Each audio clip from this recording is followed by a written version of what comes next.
Plenty of horror movies have been inspired by actual events. A Nightmare on Elm Street was inspired by the deaths of over 100 healthy Asian men that were dying in their sleep in the late 70s and early 80s, and Wes Craven read about this in the LA Times. Today I'll be talking about my all-time favorite horror movie and the events that may have inspired the introduction to the 2001 movie Jeepers Creepers. I say maybe because the director has never come out and explicitly said that it was his inspiration, but once you see the clips that I have for you, you'll see the many similarities and then you can make your own decision. On March 20th, 1991, a segment about a killer named Dennis DePue aired on Unsolved Mysteries. He murdered his wife and he was now on the run. The testimony of the two eyewitnesses is what seems to connect certain parts of the crime to the movie Jeepers Creepers. It all started with a bitter divorce. Marilynn DePue and her husband Dennis of Coldwater, Michigan had 3 children, Jennifer, Julie, and Scott. Marilynn was a high school guidance counselor and she was working on becoming a school administrator, and Dennis was a property assessor. In 1989, after 18 years of marriage, Marilynn filed for divorce. This was the start of a year-long battle that was filled with protective orders, custody disputes, hundreds of acres of property, a resort condominium, cars, and houses. Marilynn told her attorney that Dennis wouldn't let her make her own decisions and that the marriage was over.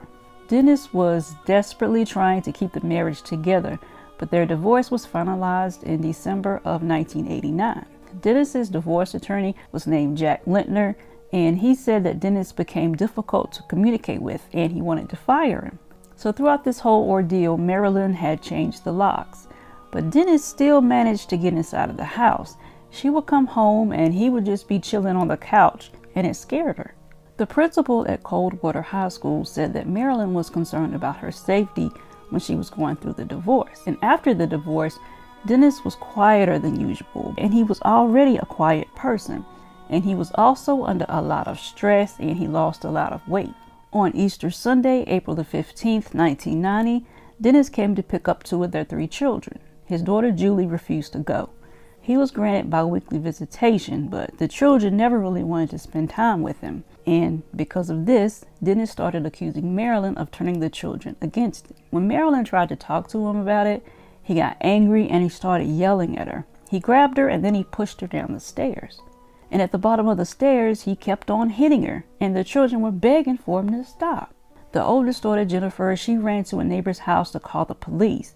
Dennis carried Marilynn back up the stairs, seriously injured, and when her daughter tried to talk to her, she said that her mother was in a daze. Dennis said that he was going to take Marilynn to the hospital, but they never arrived, and a search for them started immediately. A day later, on April 18th, Marilynn's body was found behind a church 5 miles away on Butcher Road by a County Road Commission worker. Ray and Marie Thorton were on a Sunday drive when a van passed them going at a very high rate of speed. Marie noticed that the license plate began with GZ, but she didn't give it much thought. As they drove past an abandoned school, Marie noticed that the driver was carrying a bloody sheet. And minutes later, the van pulled up behind them and rode their bumper for several miles. Ray eventually turned off the highway, and they noticed that the van had pulled off to the side of the road. So they turned around to get a license plate number, but the driver was changing his license plate. As he was changing the license plate, the passenger side door was open, and they saw blood on the passenger side door. So they went back to the abandoned school where they saw him with the bloody sheet. They contacted the police, and they learned that the man that they saw was named Dennis DePue. Tire tracks that were found at the abandoned school belonged to Dennis's van, and the blood on the sheet was Marilynn's. The bloody sheet was found inside of the abandoned school. That old school is at the center of Snow Prairie and Southern Road, which is south of Coldwater near the Indiana border. And in recent years, it was used for housing sheep and there was hay inside. It caught fire a few years ago, but the damage was minimal. In April and July, local media, family, and friends of Dennis received anonymous letters that were believed to be sent from him, and they were postmarked in Virginia, Iowa, and Oklahoma. In the letters, he attempted to explain his former relationship and the reasons for the murder. He said, "Marilynn had many opportunities to treat me fairly, but she chose to string it out, trick me, and lie to me. When you lose your wife, your children, and your home, there's not much left. I was too old to start over. Dennis also said that Marilynn chose to throw him over the fence while remaining on her side of the fence with the children, the house, and the furniture, while making him pay for college expenses. He said that it made his depression worse and it left him in a hopeless situation. In the letters, Dennis asked, when do people, as a last resort, react with violence? He also included words like an eye for an eye, a life for a life. He also made a reference to a movie called War of the Roses, and it's a movie about a wealthy couple going through a bitter divorce that turns violent. The typewritten letter was unsigned, but the writer called it the last final communication.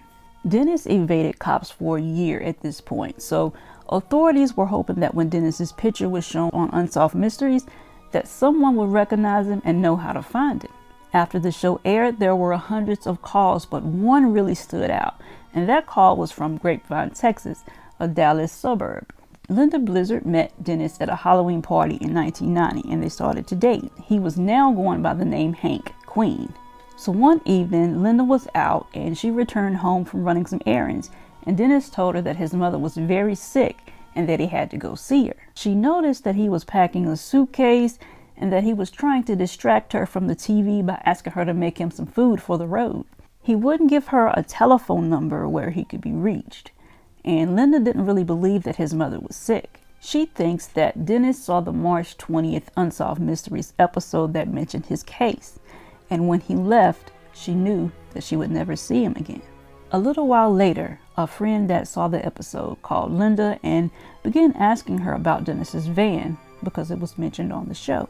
And Linda asked if Dennis was on Unsolved Mysteries, and her friend said yes, and to get out of the house. And Linda took off, and then she called police. Linda always felt that something wasn't quite right about Hank/Dennis, and he was very evasive about his background. She even had a private investigator follow him, but that was fruitless. Dennis would be home during the day, and he told Linda that he was doing some contract illustrations and writings, and he would fix dinner at home, and he didn't like to go out in public much. And when he did go out, he wore dark glasses, and for Valentine's Day, he gave Linda a card without even signing it. She never saw his driver's license or his wallet. She never saw mail come to the house, and he always had money without actually having a job. The next day, shortly after 4 a.m., Louisiana State Police notified the Warren County, Mississippi Sheriff's Department that it was pursuing a 1984 Chevy van with Texas plates, and it was believed to be driven by Dennis DePue across the state line.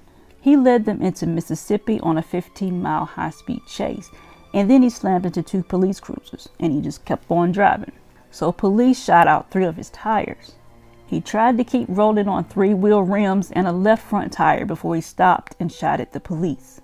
Officer Barrett fired a machine gun at the van, and when there was no response, they approached the van and found Dennis slumped behind the wheel, and he was holding a .357 Magnum in his left hand with his thumb still on the trigger. They found $16,000 in cash in his pockets, and they said that that wasn't unusual for him because he was known to carry around that much cash.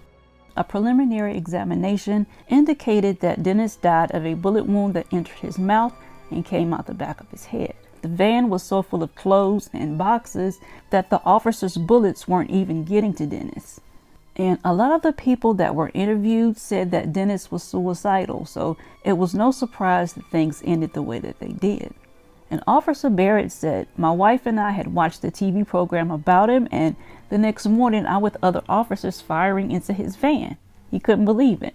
At the time, it was the 72nd case that was solved as a result of Unsolved Mysteries, and it was the first time that anyone had died or even been injured as a result of the show. And deputies found license plates from Texas, West Virginia, Michigan, and Illinois. And the Michigan plates were the original plates for his van, while the Texas and West Virginia plates were believed to have been stolen. So we have a speeding van, an abandoned building, a bloody sheet, and 2 people making words from license plates.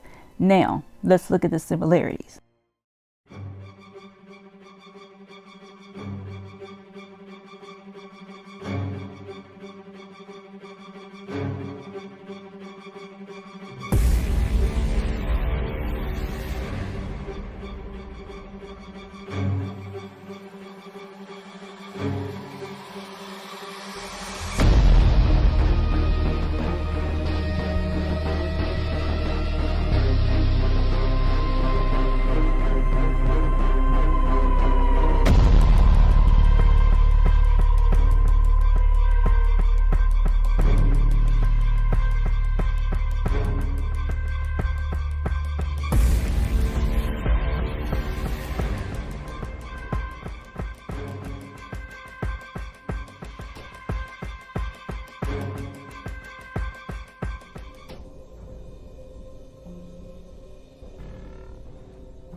So, what do you think?